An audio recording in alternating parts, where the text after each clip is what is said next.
Hello everyone, আসসালামু আলাইকুম। সকল বন্ধুদেরকে জানাই সাফা ব্লগ থেকে প্রীতি ও ভালোবাসা।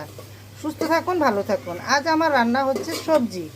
এখানে 3 ধরনের সবজি নিয়েছি, গাজর, পেঁপে আর হচ্ছে মানে যে কহি বলে যেটাকে, হ্যাঁ।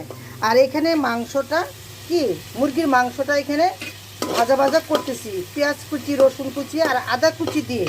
আর পরে আমি এই বড় পেঁয়াজগুলো কুচিগুলো দিয়ে দিব, আর স্বাদ বাড়ানোর জন্য ম্যাগি মশলাটা দিব।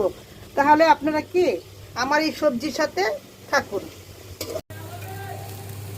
বলেছিলাম আমার এই সবজির সাথে থাকার জন্য। তো এই যে সবজি মানে কষানোর পরে কি কাঁচা সবজিগুলো আমি সেদ্ধ না করেই মুরগির মাংসটা হওয়ার পরে কি করছি, সবজিগুলো দিয়ে দিছি।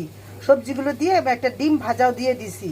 হ্যাঁ, এখন বলক আসবে, বলক আসার পরে কি করব, পরে আমি কর্নফ্লাওয়ার দিয়ে দিব। তাহলে হয়ে গেল আমার সবজি। এখন আমি দিয়ে দিব কর্নফ্লাওয়ার। কর্নফ্লাওয়ার দিয়ে দিব অল্প অল্প করে, আর নাড়া দিব, দিতে থাকো। হ্যাঁ, অল্প অল্প করে দেওয়ার পরে হ্যাঁ সম্পূর্ণটা দিয়ে ফেললাম। এখন কি, এখন একটু বলক আসবে, গরম হলেই যখন মাখা মাখা হয়ে আসবে তখন আমি কি করব, এই পাউডার দুধটা একটু গুলিয়ে দিয়ে দিব। তাইলে হয়ে গেল আমার কি আজকে সবজি চিকেন দিয়ে। এই পর্যন্তই বন্ধুরা।